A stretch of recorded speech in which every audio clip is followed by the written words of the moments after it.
The first emergency transmission came at 3:47 hours, crackling through the static of the pre-dawn darkness over the Hindu Kush Mountains. Mayday, Mayday, this is Neptune 6. We are taking heavy fire. Request immediate air support.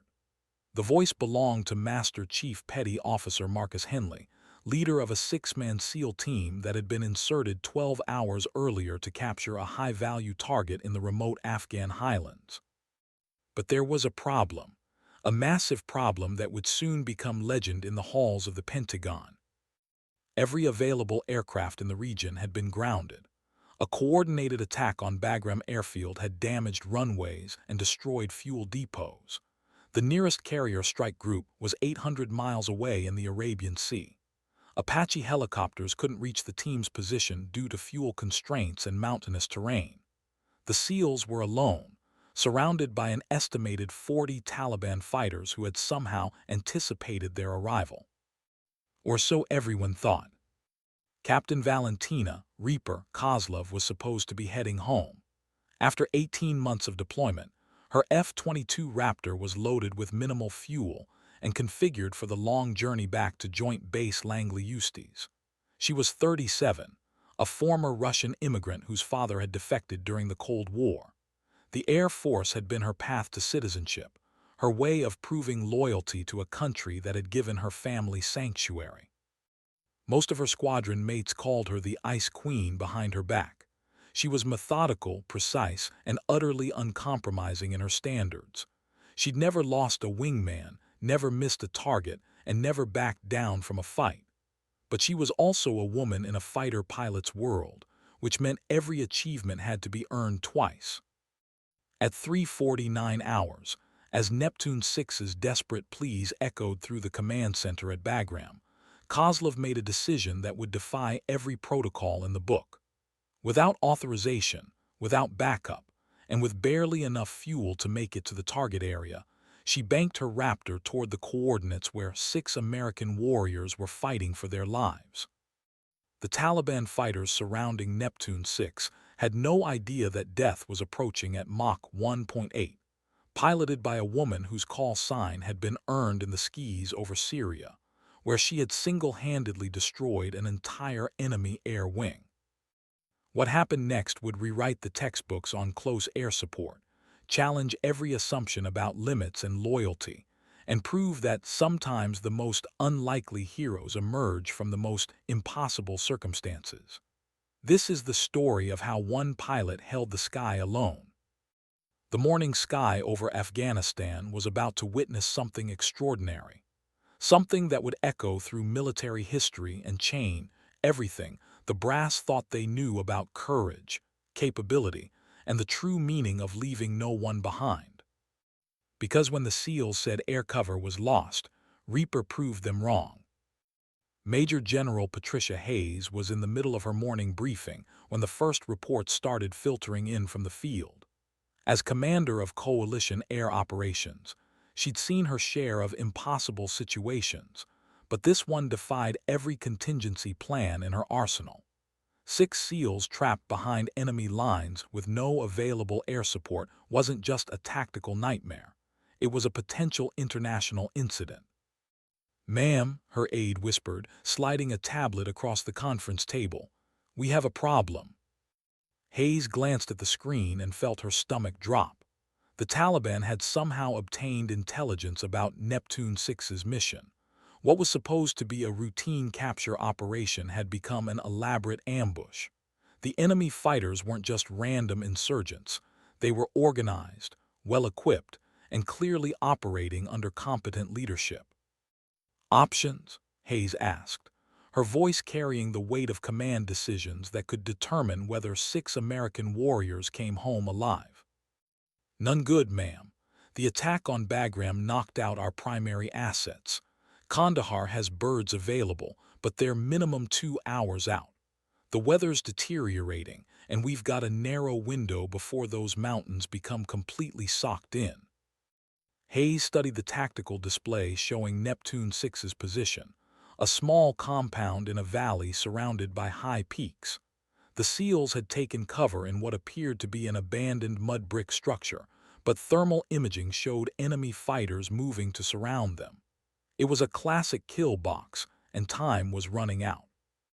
Meanwhile, Captain Kozlov's F-22 sliced through the thin mountain air like a silver bullet. Her heads-up display showed fuel levels that made her stomach clench as she had maybe 20 minutes over the target before she'd be flying on fumes. But Master Chief Henley's voice over the radio had triggered something deeper than military protocol. "Reaper, this is Neptune 6, came the transmission, tight with controlled desperation. "We count 40 enemy fighters. They've got us pinned in a compound approximately 2 clicks north of the LZ. We need immediate air support." Kozlov's voice came back steady as winter steel. "Neptune 6, this is Reaper. I'm 5 minutes out. Give me enemy positions and friendly locations." There was a pause. "Reaper, we show no air assets available in this sector." "You do now." What Neptune 6 couldn't see was the bureaucratic firestorm erupting at Bagram. Flight Control had discovered Kozlov's unauthorized deviation from her flight plan. Protocol demanded she return to base immediately. The mission commanders were screaming about rogue pilots and career-ending decisions. But Hayes understood something her subordinates didn't. Sometimes the best leaders were the ones who broke the rules for the right reasons. She keyed her microphone to the command frequency. "All stations, this is Overlord. Reaper is authorized for immediate close air support operations. Clear all airspace in Grid 77 Alpha." The authorization came too late to matter. Kozlov was already diving toward the target, her radar painting the mountainous terrain with electronic precision. Below, 6 Americans were fighting for their lives, and she was their only hope. The Taliban fighters had no idea what was coming.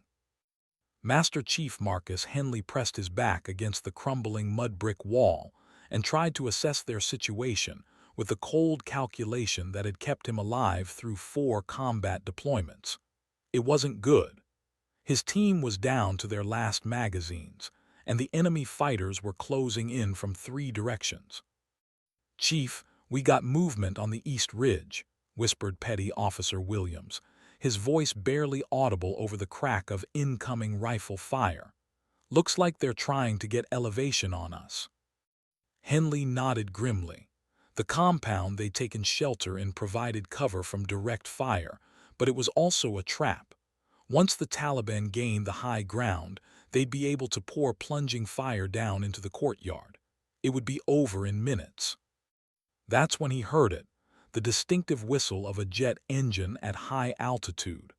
Every SEAL looked up instinctively, hope flickering in their eyes for the first time since the ambush began. "Neptune 6, this is Reaper.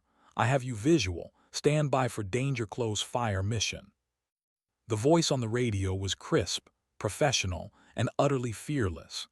Henley had worked with Air Force close air support before, but something about this pilot's tone inspired confidence even in their desperate situation. "Reaper, Neptune 6. We need immediate suppression on the east and north ridgelines. We're in the southeast corner of the compound, marked by IR strobe." 20,000 feet above, Kozlov banked her F-22 into a steep diving turn, her eyes scanning the terrain through her helmet-mounted display. The advanced targeting systems painted the battlefield in crystalline detail, distinguishing between the faint heat signatures of the SEALs and the more prominent thermal blooms of the Taliban fighters. She could see the tactical situation with perfect clarity. The enemy had positioned themselves expertly, using the natural terrain to create overlapping fields of fire. It was a textbook ambush, and it was working. But they'd made one crucial mistake. They'd assumed air support would never arrive. "Neptune 6, I'm beginning my attack run. Keep your heads down." Kozlov rolled, inverted, and pulled her aircraft into a near-vertical dive, the mountains rushing up toward her canopy with terrifying speed. G-forces pressed against her body like invisible hands, but her training held firm. At the perfect moment, she triggered her 20mm cannon.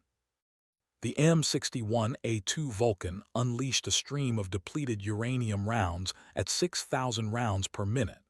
To the Taliban fighters on the East Ridge, it sounded like the world ending. 30mm shells impacted the rocky outcropping with devastating precision, turning stone into deadly shrapnel and ending the threat from that direction permanently. Henley watched in awe as the ridge line erupted in smoke and dust. Jesus Christ, Reaper, that was beautiful. But Kozlov wasn't finished. She pulled out of her dive with barely 500 feet to spare, her aircraft groaning under the stress of the maneuver. Banking hard left, she lined up for a second pass on the northern positions. The Taliban fighters were scrambling now, their disciplined ambush dissolving into chaos as they realized they faced an enemy they couldn't see or fight. Some tried to run. Others attempted to return fire with small arms, a futile gesture against an aircraft moving at 400 knots. "This is how legends are born," Henley muttered, watching death rain from the sky with surgical precision. The second attack run was even more devastating than the first. Kozlov's F-22 swept across the northern ridge like an avenging angel, her cannon rounds walking through the enemy positions with mechanical precision. Each burst lasted only seconds, but the psychological impact was immeasurable. The Taliban fighters who had seemed so confident minutes earlier were now facing the full fury of American air power. Neptune 6, this is Reaper. Northern positions are neutralized. I'm showing movement in the wadi to your west. Approximately 15 personnel attempting to flank your position. Master Chief Henley keyed his radio, amazement creeping into his professional demeanor. This pilot, whoever she was, had eyes like a hawk and the tactical instincts of a seasoned ground commander. "Roger, Reaper, we see them now. Can you service that target?" "Already on it." 20,000 feet above, Kozlov was fighting her own battle. Her fuel gauge showed levels that would make any rational pilot immediately head for the nearest airfield. She had maybe 10 minutes of combat time left before she'd be gliding back to base, but 10 minutes might be enough. She rolled into another attack run, this time using a different tactic. Instead of diving straight down, she approached from the west, using the mountainous terrain to mask her approach until the last possible second. The Taliban fighters in the wadi never knew what hit them. The 20 cannon rounds impacted the narrow valley with devastating effect. The confined space amplified the explosive force, turning the natural terrain feature into a death trap for anyone caught inside. When the dust settled, the western threat had been completely eliminated. "Reaper, this is Neptune 6, came Henley's voice, thick with emotion. "We're showing all clear on our perimeter. You just saved our lives." But even as the immediate threat diminished, Kozlov faced a new crisis. Her fuel warning lights were flashing red, and she was still 300 miles from the nearest friendly airfield. According to every calculation, she didn't have enough fuel to make it home. In the command center at Bagram, Major General Hayes watched the tactical display with growing concern. She'd authorized Kozlov's mission, but she hadn't anticipated the fuel situation. Losing an F-22 and its pilot to save 6 SEALs would be a Pyrrhic victory at best. "Reaper, this is Overlord," Hayes transmitted personally. "What's your fuel state?" There was a pause before Kozlov replied, her voice as steady as ever. "Overlord, I'm showing red on fuel, but Neptune 6 is secure." The simple statement carried enormous weight. Kozlov had known from the beginning that this was likely a one-way mission. She'd made the choice anyway, prioritizing the lives of her fellow warriors over her own safety. It was the kind of decision that defined heroes and sometimes martyrs. "Reaper," came another voice over the radio. "This is Texaco 77. We're inbound to your position with a full tank of gas." Hope flickered in the communications center. A KC-135 tanker aircraft had been diverted from another mission, racing to provide aerial refueling before Kozlov's fuel ran out completely. It was going to be close, very close. The sky above Afghanistan had become a stage for an extraordinary drama of courage, sacrifice, and the bonds that unite warriors regardless of service branch or specialty. The aerial refueling operation that followed would later be studied at the Air Force Weapons School as a masterclass in precision flying under extreme conditions. Captain Kozlov's F-22 had enough fuel for exactly one attempt at connecting with the KC-135's refueling boom. There would be no second chances, no margin for error. Texaco 77, this is Reaper. I'm approaching your 7 o'clock low. The tanker pilot, Major Robert Kim, had 20 years of experience with aerial refueling operations, but he'd never performed one under such dire circumstances. His massive aircraft carved lazy circles in the thin mountain air while Kozlov's sleek fighter approached from below, both pilots acutely aware that one mistake would end in catastrophe. Reaper, I have you visual, come up slow and easy. We've got all the time in the world. It was a lie, and both pilots knew it. Kozlov's engines were already beginning to flame out intermittently as her fuel tanks approached empty. She had perhaps 90 seconds before her aircraft became a very expensive glider. On the ground, the 6 members of Neptune 6 watched the aerial ballet taking place miles above their heads. The contrails from the 2 aircraft were visible even in the growing daylight, a reminder that their salvation had come at enormous risk to another warrior they'd never met. "Think she'll make it?" asked Petty Officer Williams, shading his eyes against the morning sun.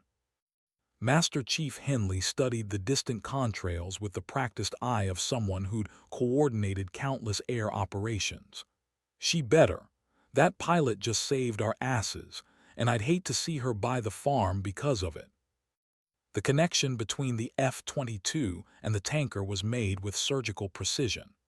Kozlov's aircraft slid into position behind the KC-135, and the boom operator guided the refueling probe into the receptacle with millimeters to spare. Fuel began flowing immediately, bringing the Raptor back from the brink of disaster. "Contact," reported the boom operator, "fuel flowing normally." For the first time since beginning her unauthorized mission, Kozlov allowed herself to exhale fully. The immediate crisis was over, but the larger implications of her actions were just beginning to unfold. In the command center at Bagram, Major General Hayes faced a dilemma that would define her own career. Kozlov had violated direct orders, deviated from her flight plan without authorization, and risked a $100 million aircraft on what amounted to a personal decision. By the book, she deserved a court-martial. But she'd also saved 6 American lives and demonstrated the kind of initiative and courage that military leaders could only dream of instilling in their subordinates. The bureaucrats would demand punishment, but Hayes understood that some actions transcended regulations. "Get me Captain Kozlov's service record," she ordered her aide. "I want to know everything about this pilot." What Hayes discovered in the classified files would change her perspective entirely. Kozlov wasn't just another fighter jock with an attitude problem. She was a warrior with a personal code that placed the lives of her fellow service members above all other considerations, including her own career and safety. The sky over Afghanistan had witnessed something extraordinary that morning, but the full impact of those events was still unfolding in conference rooms and command centers thousands of miles away. Captain Valentina Kozlov's service record read like a greatest hits compilation of modern air warfare. Born in St. Petersburg in 1987, she'd immigrated to the United States with her family when she was 8 years old. Her father, Dr. Dmitry Kozlov, had been a Soviet aerospace engineer who defected during the final days of the Cold War, bringing with him invaluable intelligence about Russian fighter aircraft capabilities. Growing up in Virginia Beach, young Valentina had been fascinated by the Navy and Air Force jets that flew overhead daily. She'd earned her pilot's license at 16, graduated from the Air Force Academy with honors, and completed fighter training at the top of her class. But it was her combat record that truly set her apart. 2 tour in Syria, 43 combat missions, 17 confirmed air-to-air kills, including a legendary engagement where she'd single-handedly destroyed 4 enemy aircraft in less than 10 minutes. Her call sign, Reaper, hadn't been chosen lightly. It was earned in the crucible of aerial combat where split-second decisions determined who lived and who died.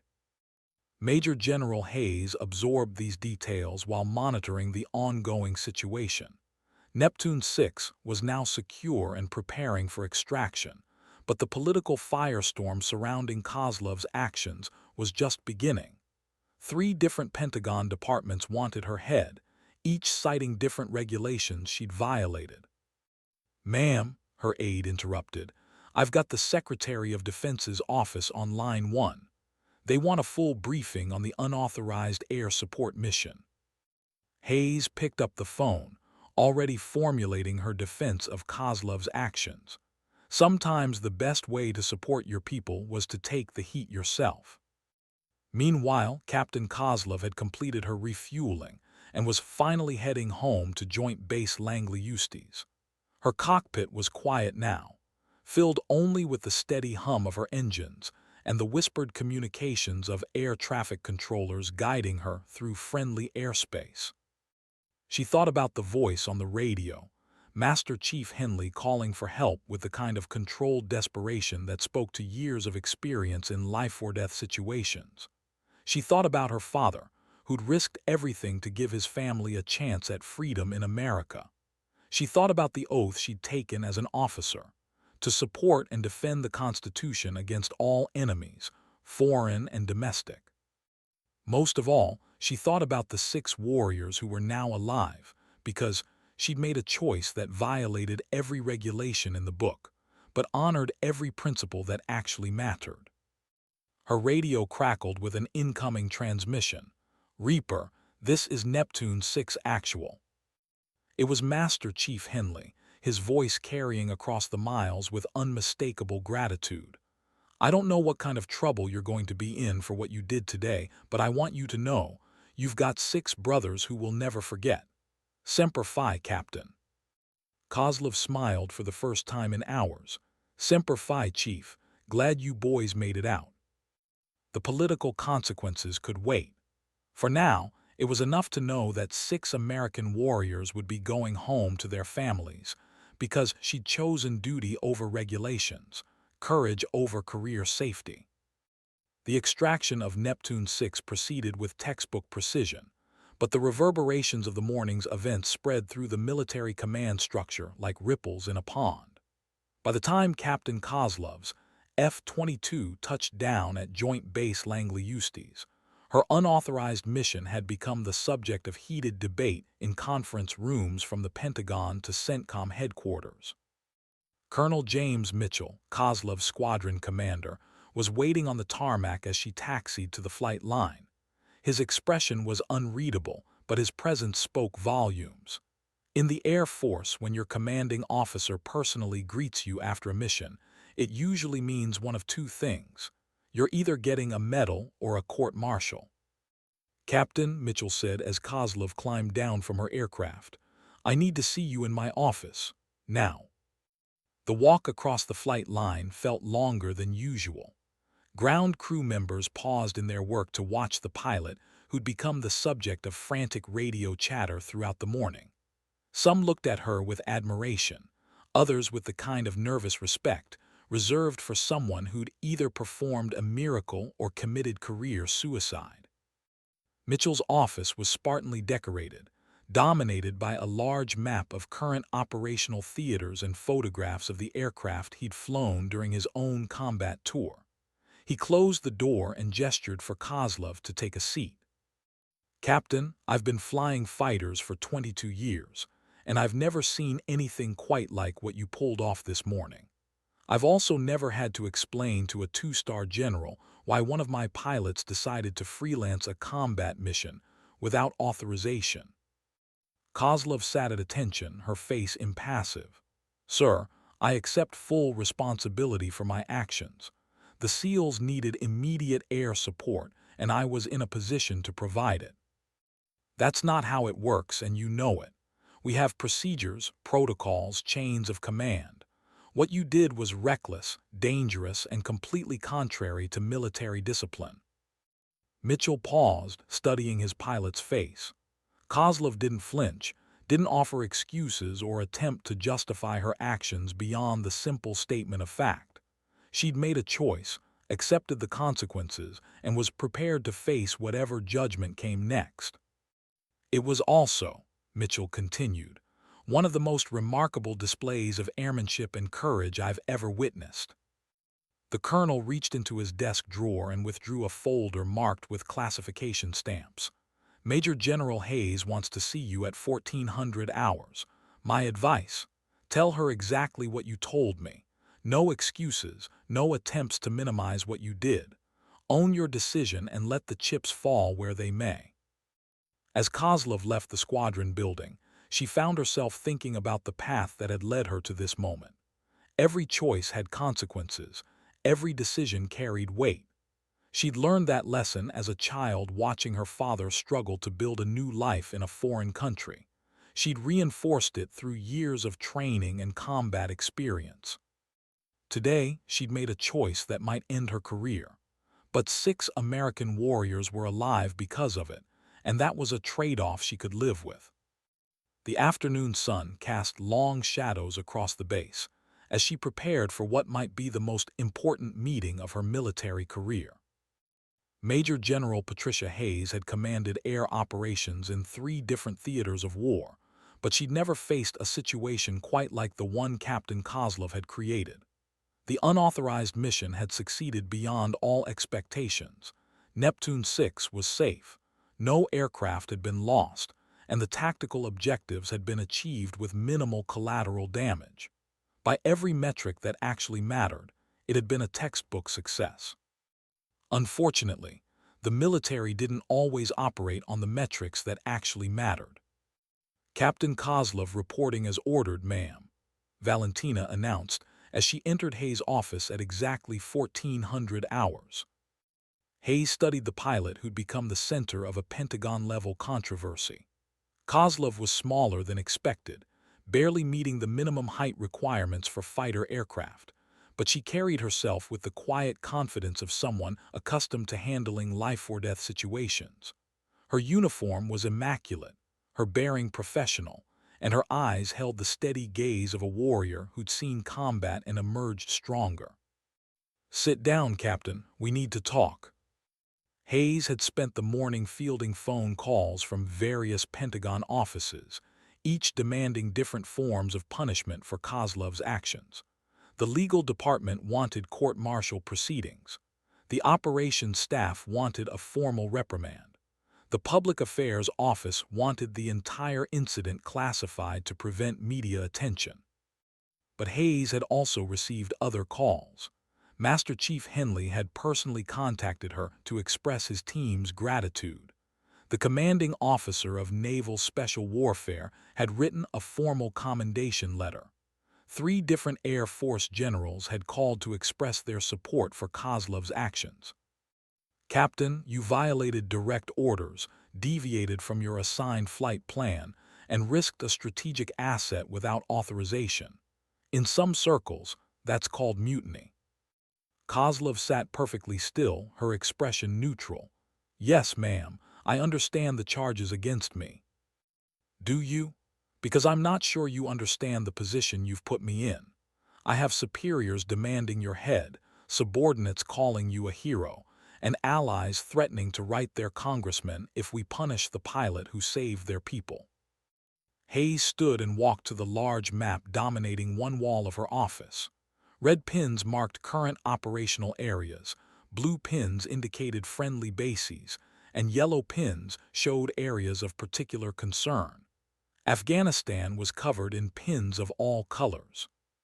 "In my experience, Captain, the best military decisions are often the ones that look worst on paper. What you did this morning defied every regulation we have for good reason. but it also embodied every principle we claim to value. The general turned back to face Kozlov directly. So I'm going to ask you one question, and I want a completely honest answer.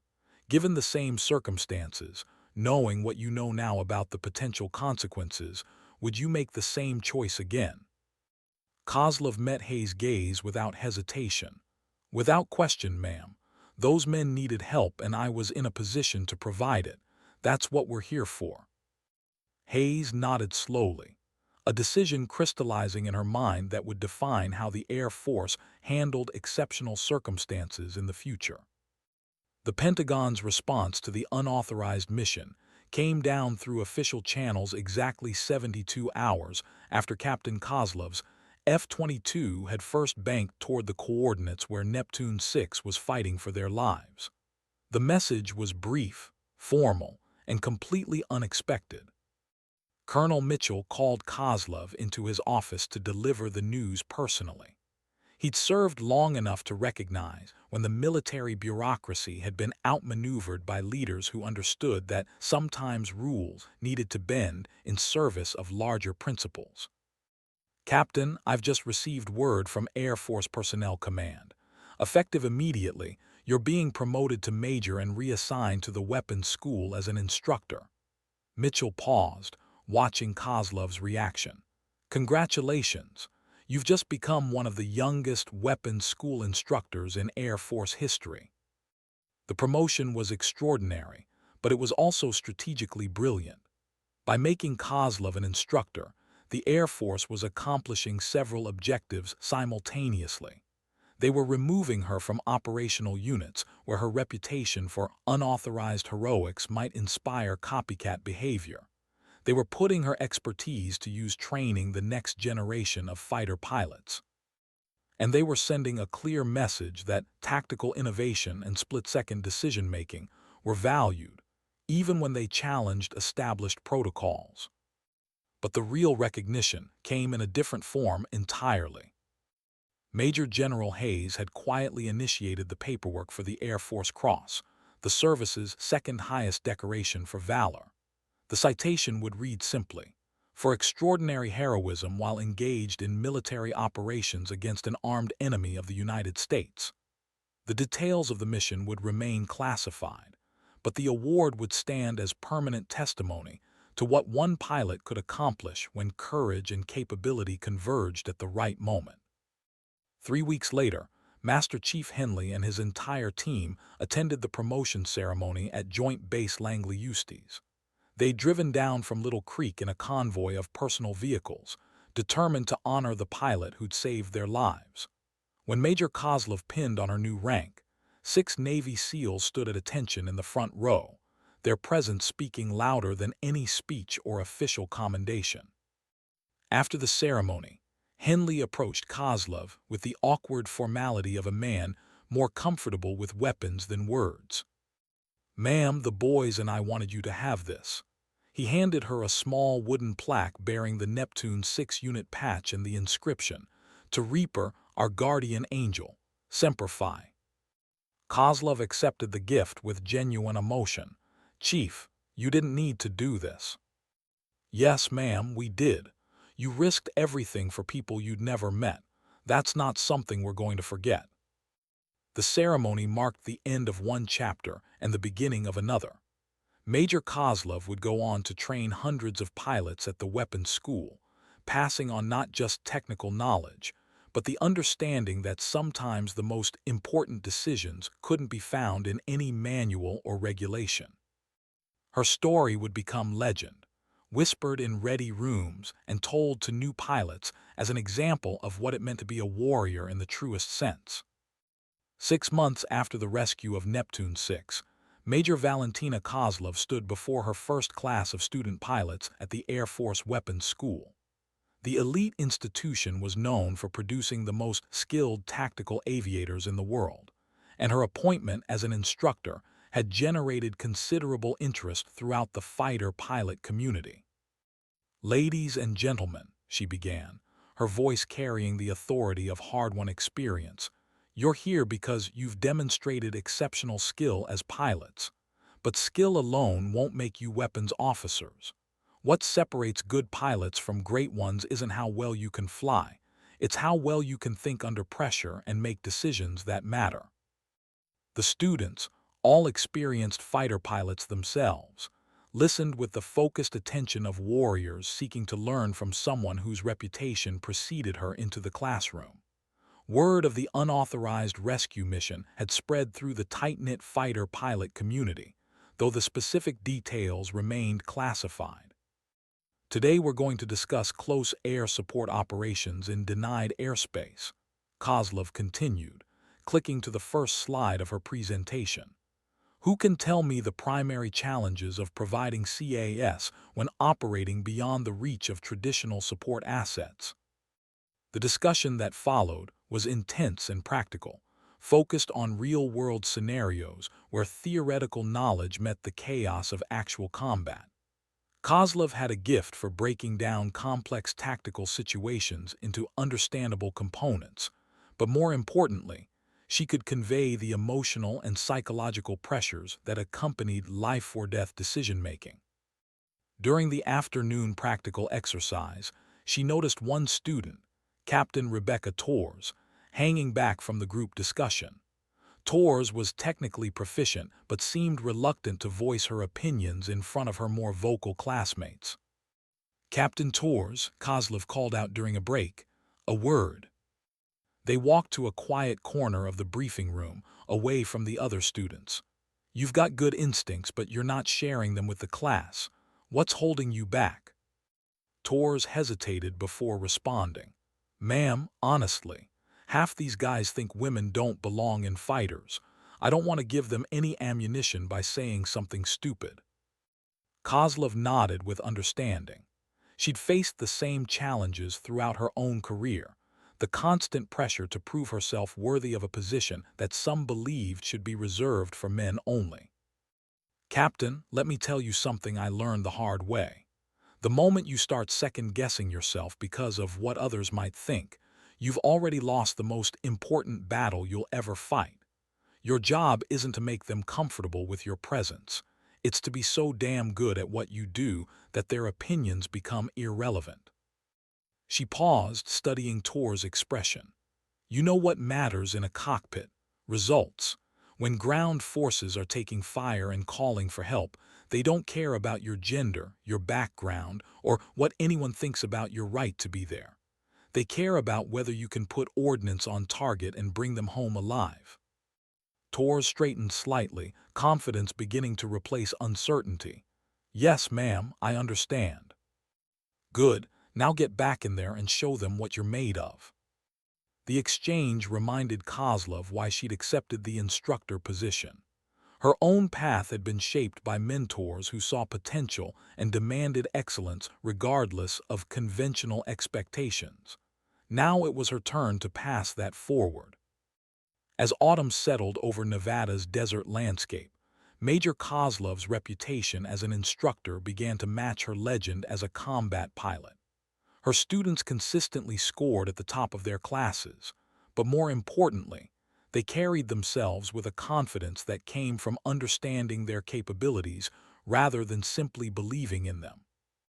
The breakthrough moment came during a particularly challenging exercise designed to test students' ability to adapt to rapidly changing tactical situations. Captain Torres was leading a four-ship formation tasked with providing close air support to simulated ground forces when the exercise controllers introduced multiple complications simultaneously: weather deterioration, communications jamming, and a significantly larger enemy force than anticipated. Most student pilots would have requested permission to abort or call for additional assets. Instead, Torres made a series of quick tactical decisions that turned the disadvantageous situation into an opportunity for decisive action. She split her formation, used terrain masking to achieve surprise, and coordinated her attacks with such precision that the exercise controllers were forced to acknowledge a complete mission success despite overwhelming odds. "Outstanding work, Captain," Kozlov told Torres during the debrief.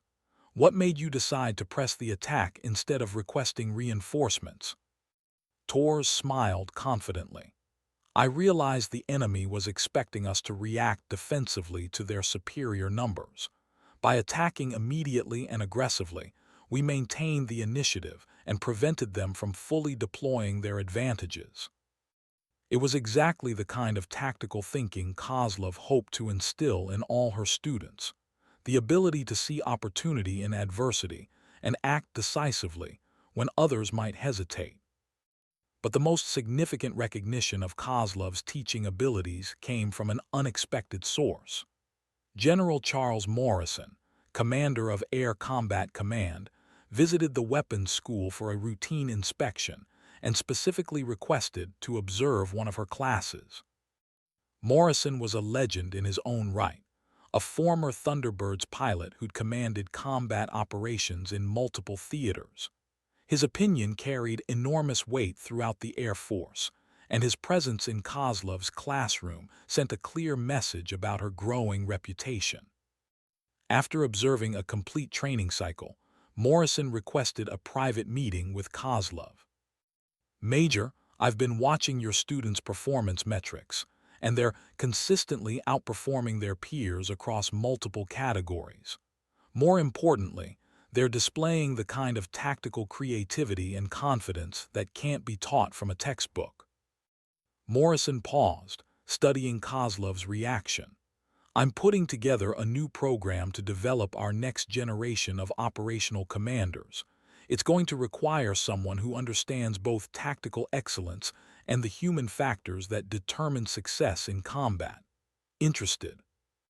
The offer represented another significant step forward in Kozlov's career, but it would also mean leaving behind the classroom, where she'd found unexpected satisfaction in developing other pilots' capabilities.